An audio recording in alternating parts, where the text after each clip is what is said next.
I'd like to welcome everybody to the meeting, all the committee members and staff and any public that are watching this live stream. And I would like to ask if we have any apologies.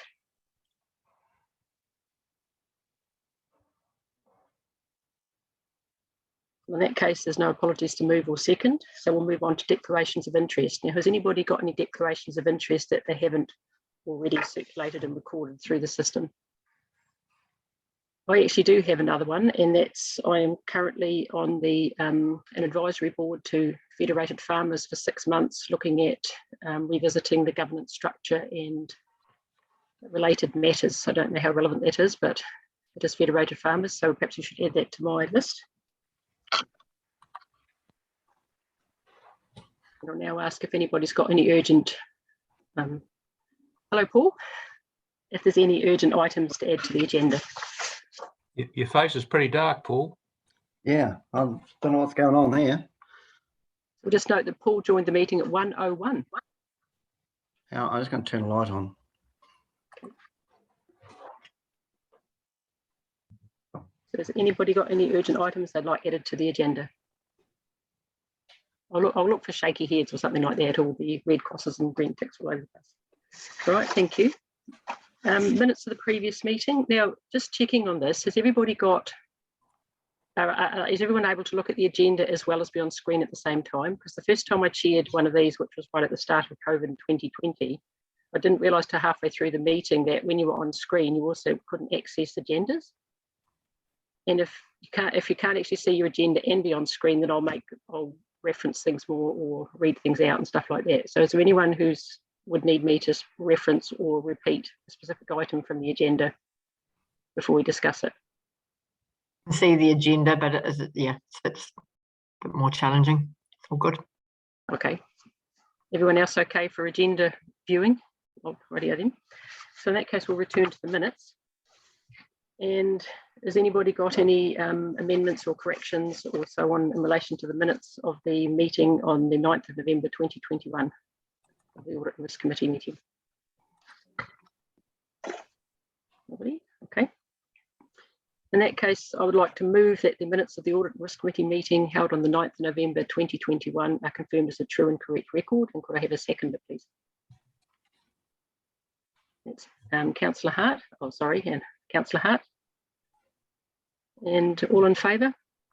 Aye.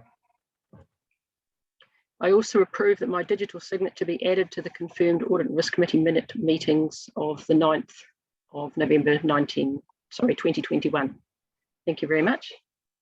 And now if we could ask Lesley if you would like to speak to the action list. Good afternoon, Chair. We just have a couple of items on the action list. The first one is the insurance review for the airport, and this is the valuation of the airport buildings for insurance purposes. That has not moved on yet, but we will try and progress that in the next couple of months with Destination Lesley Limited. Workshop for the evaluation of the performance of the committee. With the COVID situation escalating, we haven't moved forward on that one either. So the workshop for the Office of the Auditor General and Risk Management, we're looking at the Office of the Auditor General to present at the March Council meeting, and that will be by Zoom meeting. So policy review on police vetting. Last month, the Health and Safety, the committee asked for the Health and Safety Committee to bring forward a police vetting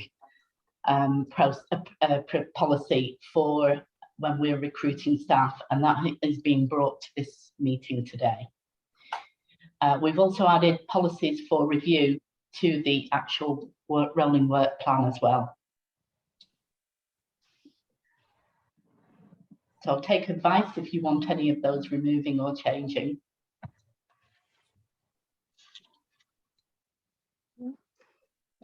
We could probably capture the fact that the evaluation of the committee could be moved to, I suppose you could say May for now, because we don't know really what's going to happen between February and May. Does everyone think that's a reasonable idea? Yep. And has anyone got any other thoughts about things that you think you could add to the action list that have been missed or removed or altered in some other way? I just have a question if I can, Chair. On the insurance, Lesley, I presume they've got some type of cover at the moment until that valuation has been completed? Yes, they do, but because they haven't been updated in significant time, the insurance company has determined that they'll only be insured at indemnity value. So it is important that they actually do get a valuation, a proper insurance valuation. I think they're worried about the cost, but the cost of an insurance valuation for one specific, well, not one specific building, but for one area, it shouldn't be that onerous. No. Well, that's cool, as long as there's, I mean, just definitely need some cover in there. And If it's material damage, they do actually have airport insurance, so there's no issue with that. okay, cool. Thank you.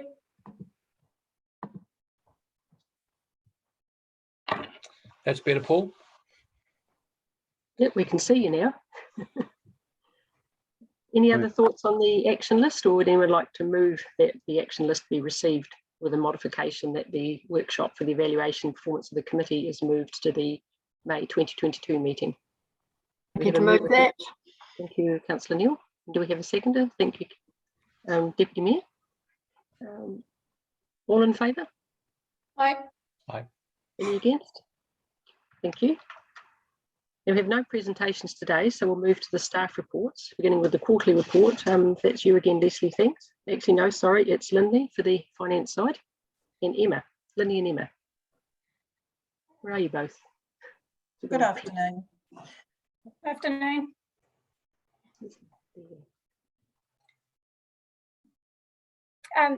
Lindley and I would like to present the quarterly report for the second quarter of the year, and we would like to ask that the report be accepted as read and open the floor for any questions from the committee.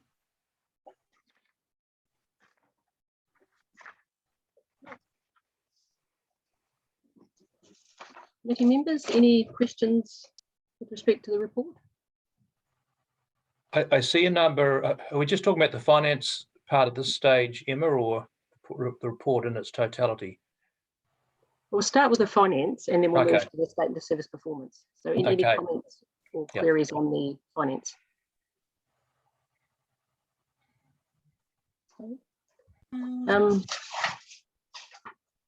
was just wondering, with relation to the CapEx and the delays that we're already aware of due to COVID and related activities, is that, given the report was to the end of December and we're now halfway through February with a whole lot more, a whole new COVID environment, is any thoughts as to yet on the possible impact of the last 6 weeks worth of change in relation to the CapEx worker shortages, shortage of materials, cost escalations and all the other things, plus people having to be off with COVID and so on and so forth and isolations? Is that any update on that at all? I'm looking at it at the moment, or we are all looking at it in light of what may or may not be completed this year as well.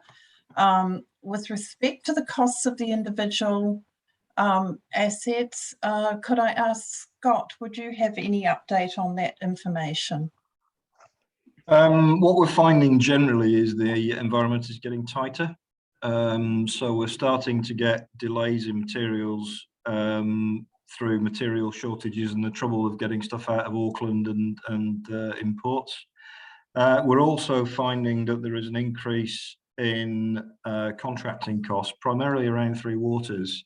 And a lot of that is to do with the fact that everybody wants the same contractors at the same time. So we're diligently looking at things. We've had tenders go out that have come back that we consider overpriced.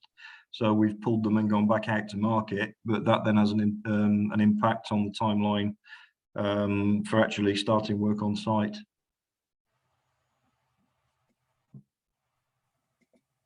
In terms of ones that are funded through, the various government initiatives that have been, and delays in those, does that place us at any risk of, well, having to refund money or that kind of thing? No, actually, the Three Waters stimulus funding is going really well. So we timed everything to tie up towards the end of February. The deadline originally put down by the government was March, and actually the government have extended that date until June. And there are only 2 of our projects that will run into that timeline, but it will all be completed within the time frame that it's supposed to be. Oh, thank you. Any other thoughts on the finance? Yep. Councillor Medwick? Through the chair, there's seems to be quite a few in here activities that did not provide a report. Can I ask why they didn't? There are a couple of reasons around that. Unfortunately, the request for information was a wee bit delayed towards the end of last year due to finalising the annual report. So unfortunately, some activities just simply weren't able to find the time to provide a report, which is unfortunate. And then obviously with the Christmas break, that reduces the amount of time they had. But a number of activities did provide their reports and worked really hard to get that information to us. So that's pleasing to see that they made the effort. So through the chair, so in future, we'll endeavour to have reports from every activity? The intention is, of course, to have reports from every activity. I'm working with some of the activities which sometimes have difficulty getting time to get their reports together, to see if there's alternative ways that we can work together to ensure that those reports are provided, and to make sure that the committee has all the information that they are required to have. Through the chair, Emma, how many of the activities that didn't provide reports this quarter failed to provide reports for the last quarter? Do you know off the top of your head? And not off the top of my head, but I'm happy to work that out for you and send you the information afterwards. Because I think it's quite important if activities are offending, if that's the right word, regularly, that's a wee bit of a worry, because it might mean things are not picked up that otherwise might be picked up. I'll work that out and send it out to the committee after the meeting. Thanks, Emma. Yeah, I also had some questions around that. And are they going to provide the reports, or will they just wait till the next quarterly reports are due? Are they going to do a catch up? Because I would like to see a catch up. It's really hard to place significance on any of it if you don't have all the details. Yeah, I understand that. The report that was requested this quarter was slightly different from previous quarters, since we're in the new LTP and there's more of an emphasis on the community outcomes and the community wellbeing. So I think some of the groups may have been slightly thrown by that additional request. So I'll work with them further to make sure that they understand what's required. Okay. One other question I had too, or there's a few actually. On the Lagoima, I can't bring it up on my computer straight away, but it said something about there's an average of 20 requests quarterly, but then the chart that they had over 40 requests quarterly. So they didn't seem to match up. On the chart, it includes the requests that are made from media, which come directly through the communications advisor. And so those, as a general rule, we try and answer them within a sort of 24-hour period, if not sooner. Whereas official Lagoima requests that are requested through the advisor for the Local Government and Official Information Act requests, they have a period of 20 days that they can be answered within. So the average of 20 requests are through that person, and the remainder are through me. I'll try to make that more clear in the data in the information next time. Thank you. And another question, where it's talking about IT, I would find it really useful to have the name in brackets maybe beside the position. It's talking about someone moving from one position to the mapping projects officer. Are we able to have the names of the people concerned? Is there a reason for not doing that? We bit do less. like to name staff. You know, it's fine for executive members to be named and Yeah. staff that actually come and report to the committees, but we do like to keep some anonymity to some of the other staff. For sure, understand that, thank you. But we can let you know who that is out of the committee if you would like to know. Yeah, sometimes it's just easier to go, oh yeah, now they're doing such and such, thank you. And another question was on page 8, diverse economies. I couldn't quite work out, it talked about 32% and then it went 96% and 26 to 97. I couldn't quite work out what the 96 and 97% referred to. Oh, I see. So the information which is in italics below the information which isn't in italics is the information that's come from the previous annual report, just as a comparative measure for you. Usually, if we'd have had a previous quarterly report, it would show the information from the previous quarter. For the amount within the food premises, that's actually explained above. There are, I think, 16 food and beverage premises which are currently either not operating, they're mothballed, or they've ceased entirely. So that's the inspector was taking his data from the full year, and then also the Act allows any premises that has had a positive check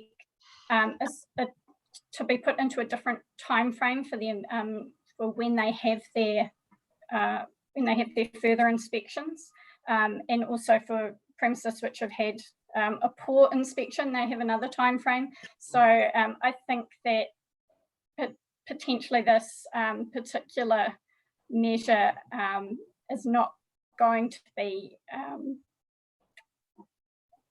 a very good measure for actually measuring the performance of that particular activity.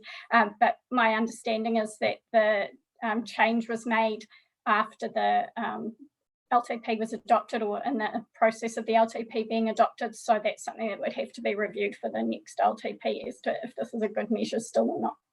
Right, so yeah, it might just need some altering. Thank you. Thank you.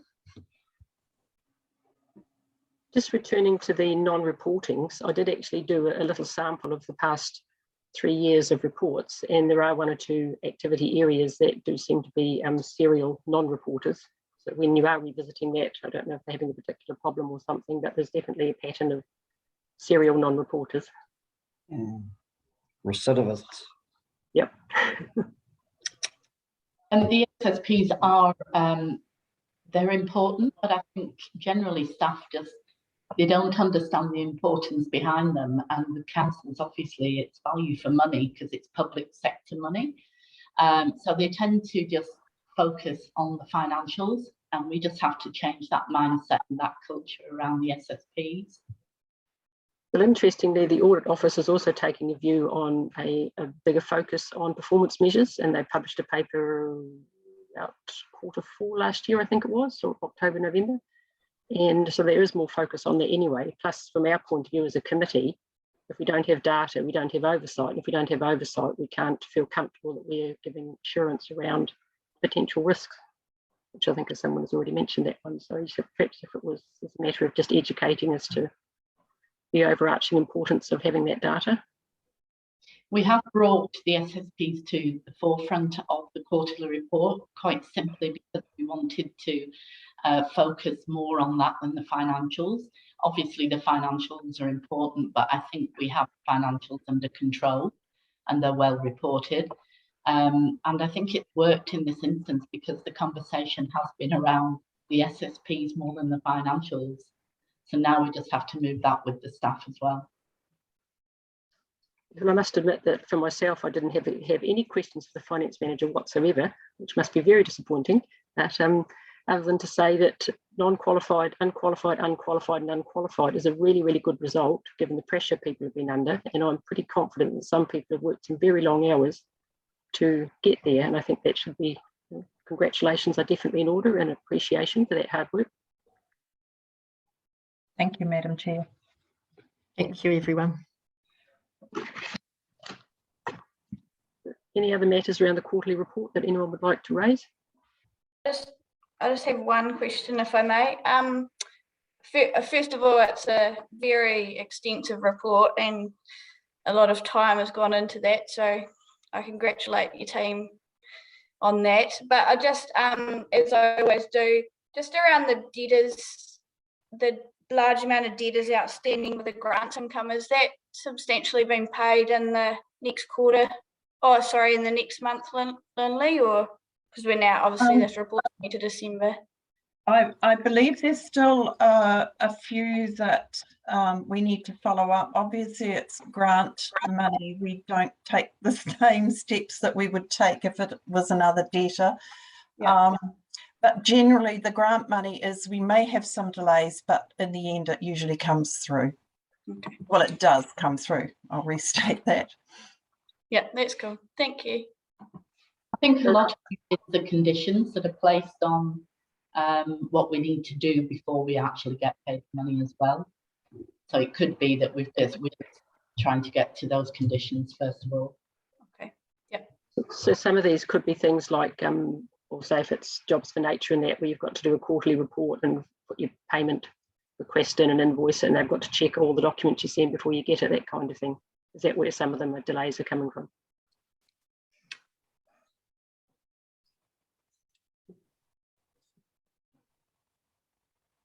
Right. Any other thoughts on the quarterly report, which is already stated as very comprehensive and very well presented? If not, I'd like to move that the fourth. Pardon me? Sorry, I just had one comment, which is on page, page number 38, about other borrowings, and just the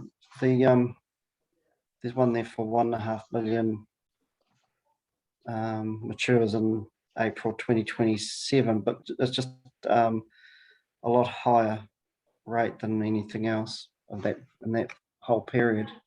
It seems odd. It's generally the longer you go out and interest rates are increasing. So dependent on when we took that out, that could be reflective of that. We have just informed by LGFA that costs are going up significantly. Yeah, that one's in the middle. It just seemed a little bit out of order. That's all. I haven't got that in front of me, but it could be one that we've just recently rolled over, and each time you roll over, you'll get a change in interest rate.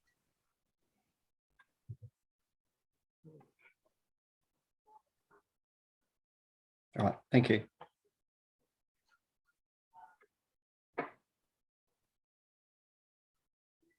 If there's no further questions, I'll move that the report from the Finance Manager and the Strategy and Communications Advisor be received. And do I have a seconder, please? Councillor Neal. All in favour? Anyone opposed? Right, thank you, Lesley. And we'll now move on to the Audit and Risk Committee rolling work plan. Okay, the first item is under external audit. Generally, we will have received an audit management report by now on the year-end accounts. Obviously, with the position Audit New Zealand are in, that has been a little delayed. However, I did actually get the first draft through at 5 to 1. So it has just been received today. We obviously haven't had a chance to look through it. So the process will be that managers will review that, add comments, management comments to that, return it to Audit New Zealand, which it will then be finalised and brought back for the committee to review. So that has actually been received now. There is another update on external audit that has come through since this was written. We have been informed by the Office of the Auditor General that we will have a change of audit firm this year. So we're going to be moving away from Audit New Zealand to Ernst & Young. They do employ some of the top firms to actually carry out audits on some councils. And with the staffing issues that they've obviously been incurring throughout the COVID period, they've found they have to increase that as well. And it's not a bad thing for us. It's something that we've been asked for in the past. So we're quite looking forward to working with Ernst & Young going forward. And that will be for the whole group, for the whole council group, not just council. Councillor Medway? Councillor, oh, I'm on mute again. Sorry, Councillor Medway. Me? Yes. Sorry. Thank you. So a question on that. Is that going to be at a whole new rate?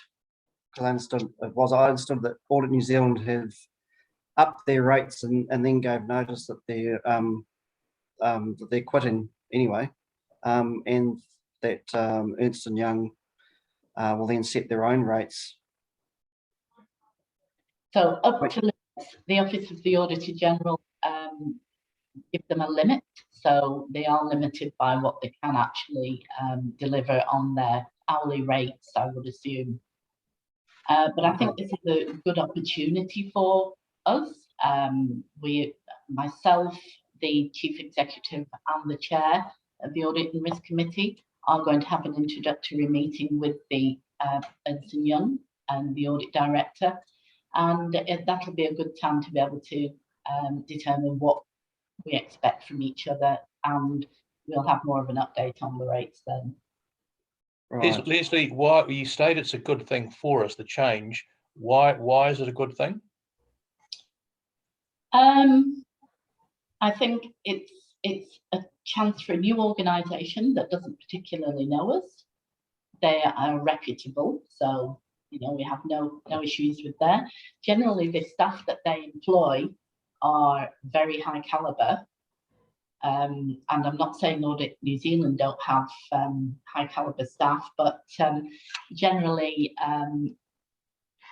the top class scholars want to go to the top audit firms. So even the junior staff, I suspect, will be very clued in and organised. And it gives us that chance as well to be able to determine and to set out exactly what we want with them and what they want and what they need up front.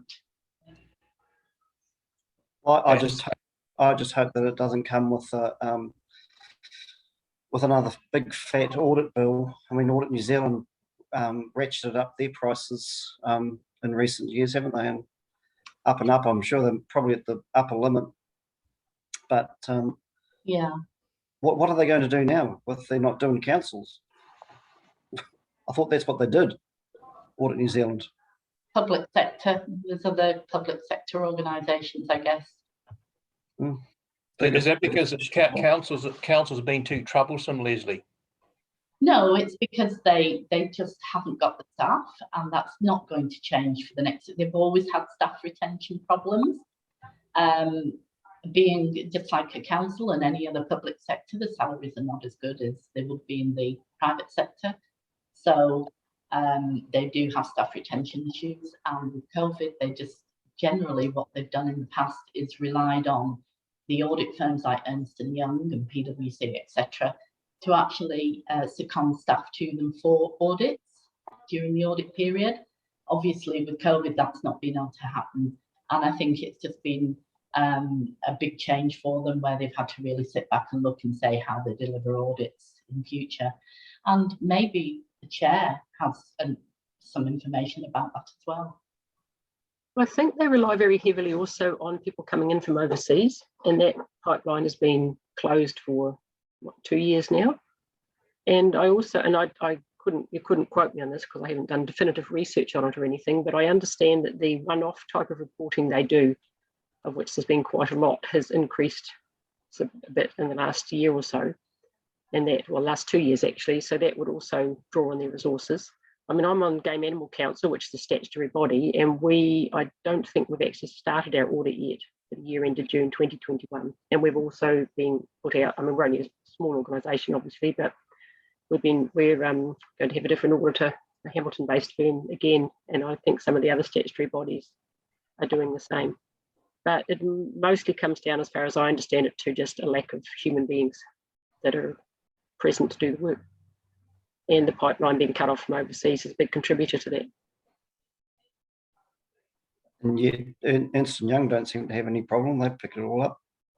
Well, actually, the profession as a whole got that special permission that you get to bring in people, and I think they were allowed to bring in 250 auditors into New Zealand because of the shortage, and that's right across the board. That might not be the right figure, but I know there was one of the scarce skills. Was it 200?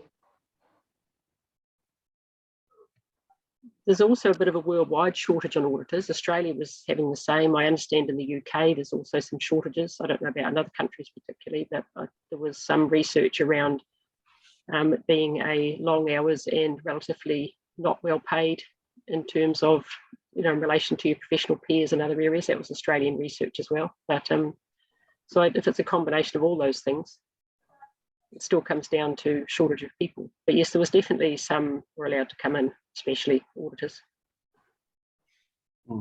There is also, sorry.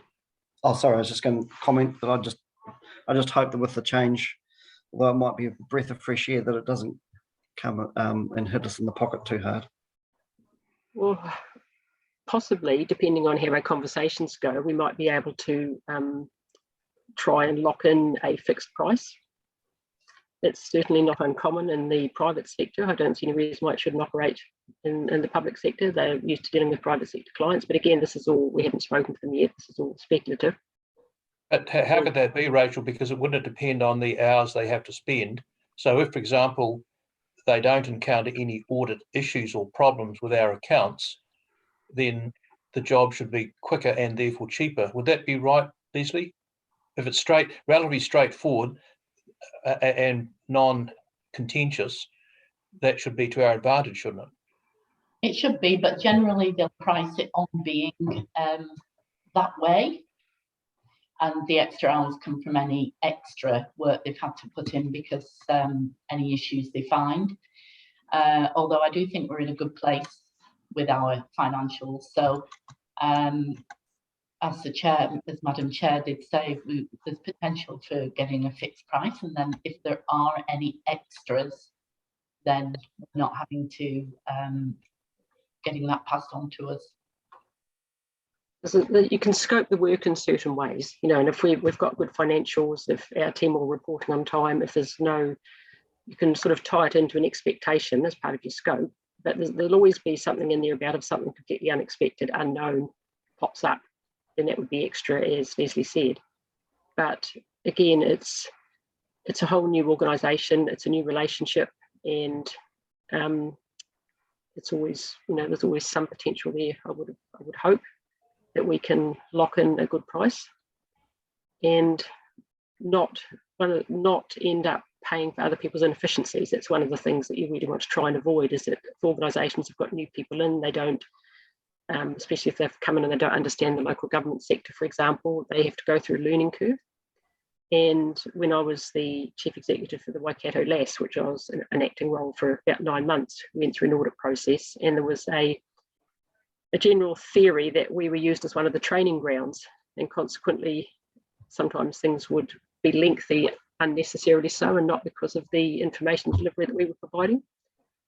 So I think we can hopefully have some conversations around that and try and lock it in, subject to unexpecteds, of course, but it is an opportunity to, you know, start from scratch, so to speak.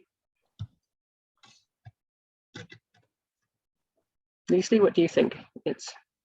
Yeah, I totally agree with what you're saying there. I think, like you said, I think we're in a better place with our financials because we've got our IBIS system, we've got some really good staff. We have a staff shortage at the moment with a management accountant. Again, that's a very difficult role to fill at the moment with the sector as it is, but if we were fully staffed, then I don't see that we would have a problem with delays. In a funny way, it goes back to what we were talking about before about performance reporting, because again, our performance reporting is something that also gets looked at. And if we are consistently reporting and reporting well and so on and so forth, then that should, in my opinion, with an auditor's hat on, that should strengthen our position in terms of fast data delivery, fast turnaround, and price to reflect same. But again, this is speculative, but I think one of the biggest areas for council is assets, because obviously our fixed assets are a big base of council. And provided we have that information early, provided we can account for that during the year, and all the revaluations and fair value assessments carried out on time, then once we have all that information that's available for audit, they can move on and start auditing that.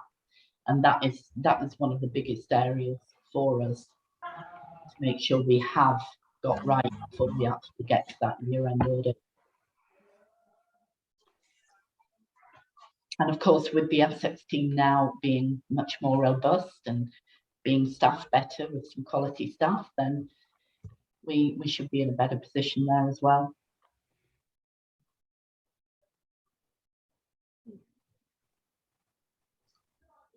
any other thoughts around the work plan and related activities on said plan?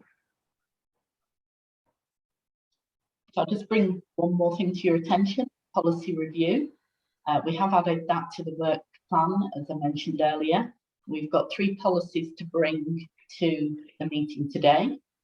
So they'll be looked at in the confidential section. Our intention, we have a big project on at the moment, which my team is leading, to review all our policies and update all our policies, and to put a review process in place, because what we've found over the years is policies haven't been reviewed. They might have been written, but they haven't been reviewed.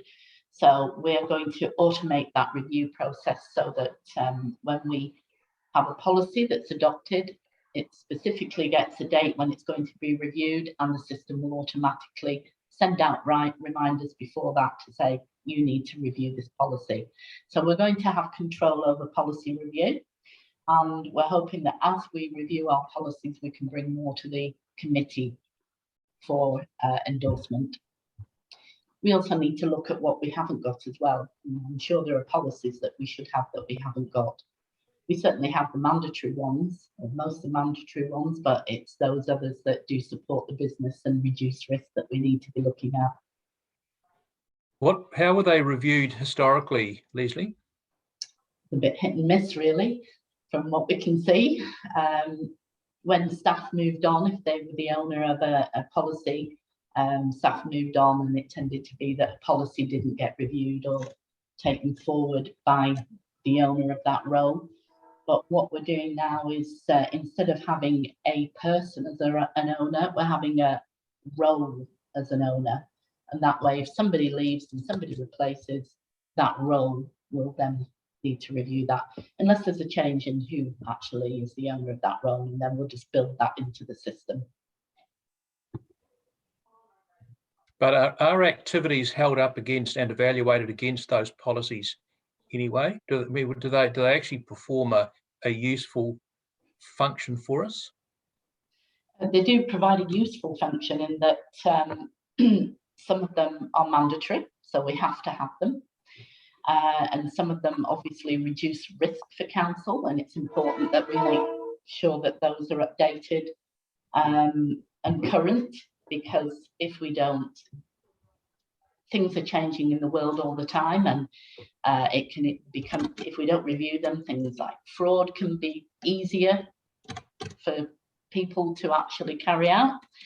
And we need to be clear on, as the world changes and IT changes and technology, that we're keeping up with those policies, and they do make a difference. So things like cybercrime, we have a policy on IT use and acceptable use, and they are functionally good for us, because staff then know what they're allowed to do and what they're not allowed to do, and that's forever changing. and that protects council. Additionally, that's also a role for internal audit to actually audit compliance with policies.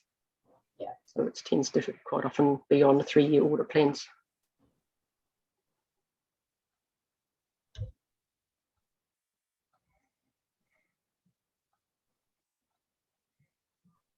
Any other thoughts on the work plan?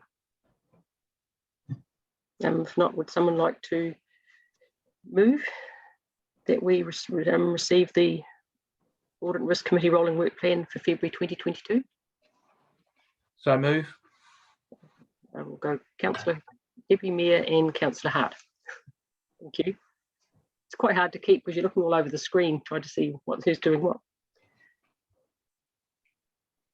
Well, I will now move that we move into the public excluded section, and if I could have a second of that as well, please. It's Councillor Neal. And we'll now have a 2-minute adjournment, and we go off this Zoom and onto another Zoom, and you've probably done this more than me actually anyway. And so if everyone could disconnect and wait 2 minutes and reconnect to the other Zoom, and thank you very much.